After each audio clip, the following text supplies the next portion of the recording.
পেটে ভাত না থাকলে আমরা কি করুম ভাই? তাহলে মনে করেন যে মানুষ এটা ধরে চিনে খাইতে হইব ভাই। আমরা কর্ম কইরা খাই, তারপরে মনে করেন যে আমাদের ডিস্টার্ব করে ভাই।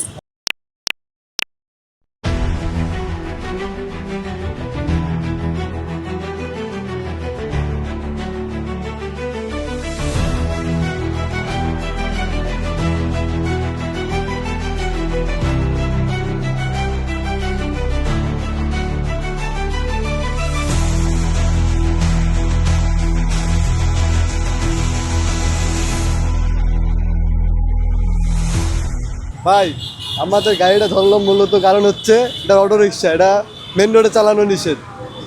এতদিন হয়তো ঈদের ছুটি আসছিল, এই জন্য সবাই চালাইছে, তো ছুটি শেষ হওয়ার কারণে ঘুরে ফেলাইছে। আচ্ছা, মেন রোডে ওঠা নিষেধ, তারপর আপনি কেন আসলেন মেন রোডে? ভাই, মেন রোডে ওঠা নিষেধ এটা ছিল না, কিন্তু ঈদের ছুটির কারণে সব গাড়ি মেন রোডে চলছে। ছুটি তো শেষ হয়ে গেছে, আপনি জানতেন না? ছুটি তো আজ থেকে, তাহলে আপনি কেন ঢুকবেন এই রাস্তায়? আজ থেকে তো ছুটিটা থাকতো না। আজকে থেকে না, গতকালকে থেকে ছুটি শেষ হয়ে গেছে, আজকে রানিং চলতেছে। আজকে সরকারি রবিবার, তাই না? আজকে তো রবিবার, আজকে রবিবার। আজকে সরকারি অফিস খোলা, আপনার জন্য বাধা এই জায়গায় আসা। তা আপনি কেন আসছেন? এখন তো ওনারা যা করছে লিগেল করছে, এখন তো আপনি মন খারাপ করেন। আর মন খারাপ করার কিছু নেই, ওনার যা শাস্তি দিতে হবে ভোগ করতে হবে। এটা এখন তারা কি বলছে আপনাকে? ওরা বলছে দেখি আজ 8টার পর ছেড়ে দেবে। কথা বলার কিছু নাই, এই মনে করেন যে আমাদের পেটে ভাত না থাকলে আমরা কি করুম ভাই? তাহলে মনে করেন যে মানুষ এটা ধরে চিনে খাইতে হইব ভাই। আমরা কর্ম কইরা খাই, তারপরে মনে করেন যে আমাদের ডিস্টার্ব করে ভাই। কর্ম করতে আসলে কিন্তু কোনো বাধা নেই, কিন্তু এটা হলো একটা ব্যস্ত সড়ক, এই রোডে আসা তো সম্পূর্ণ নিষেধ। আপনি কেন ঠিক আছে, আসেন? এখন আমরা হঠাৎ এই 5টার পরে কিন্তু ভাই সব কোনো গাড়ি কিন্তু ধরে না, কিন্তু ওনারা মনে করেন যে 5টার পরে এটা আমাদের সাথে জুলুম করতেছে।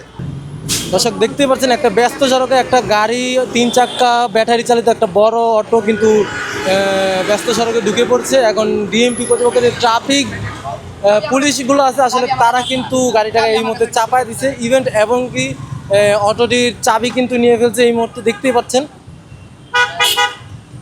গাড়ি কোন জায়গা থেকে আসছে? গাড়ি কোন জায়গার? কিলগাঁওয়ের। তোমার নাম মালিকের? মালিকে মালিক তোমার মেন রোড তো বলছে? বলছে কিনা আমাকে বলো। কিছু বলে নাই ভাই। কিছু বলে নাই। মালিক একটা ফোন দাও তো, জিজ্ঞেস করো তো মালিক মেন রোডে উঠা যাবে কিনা। এখানে যতজন ড্রাইভার আছে প্রত্যেকটা ড্রাইভারের মালিক মহোদয় বলে দিয়েছে যে মেন রোড উঠা যাবে না। তোমার মালিক যেহেতু তোমাকে বলে না, তুমি তোমার মালিককে ফোন দাও যে আমার এরকম একটা মৎস্য আমার গাড়িটা ধরছে। এখন আপনি তো আমাকে বলেন নাই, এখন আমি কি করতে পারি? এখন যদি গাড়ির কোনো ক্ষয়ক্ষতি হয় বা কোনো আইনি যদি কোনো প্রক্রিয়া হয়, সেই ক্ষেত্রে তো আমার দায়ভার না, যদি আপনি আমাকে সাবধান করেন নাই। এটা প্রশ্ন করো।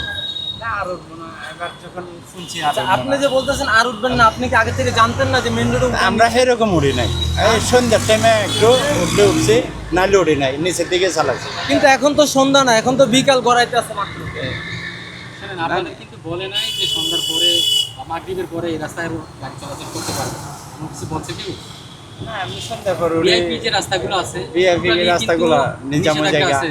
তা এইরকম হালকা পাতলা চালায়। আসলে ট্রাফিক ব্যবস্থাপনা যে সকল মন্ত্রণালয় কিংবা বাংলাদেশ সড়ক বিভাগ থেকে ব্যাটারি চালিত যে সকল 3 চাকা যে ভেহিকেলগুলো, এগুলো আসলে মোটর চালিত যেগুলো, এগুলো আসলে নিষিদ্ধ করা। 10ই নভেম্বরের পরে সড়ক বিভাগ এবং বিআরটিসি বিভাগ যেটা রয়েছে, ওরা নিষেধ করেছিল যে ব্যাটারি চালিত অটোরিকশা মূল সড়কে প্রবেশ করবে না, এবং তারা এলাকায় চালাতে পারবে, যারা প্রতিবন্ধী রয়েছে তারাও এলাকায় চালাবে। কিন্তু আইনি জটিলতা কিংবা নানা রকম ঝামেলার কারণে আমরা প্রায় প্রতিনিয়ত দেখি যে অটোরিকশাগুলো মূল সড়কে চলাচল করে, আমরা তাদেরকে দমন করার চেষ্টা করি। প্রতিনিয়ত আমরা অভিযান পরিচালনা করি, এতে করে অনেকগুলো অটোরিকশা যেগুলো খারাপ বা রুট বিহেভ করে, সিগন্যাল বা কমান্ড অমান্য করে, সেগুলোকে আমরা ডাম্পিং ব্যবস্থাপনার আওতাভুক্ত করি। আর যেগুলো না জেনে মূল সড়কে উঠেছে, এগুলোকে কিছুক্ষণের জন্য বা সাময়িক সময়ের জন্য উল্টিয়ে রেখে সচেতন করার চেষ্টা করি। এটাই আমাদের মূল লক্ষ্য।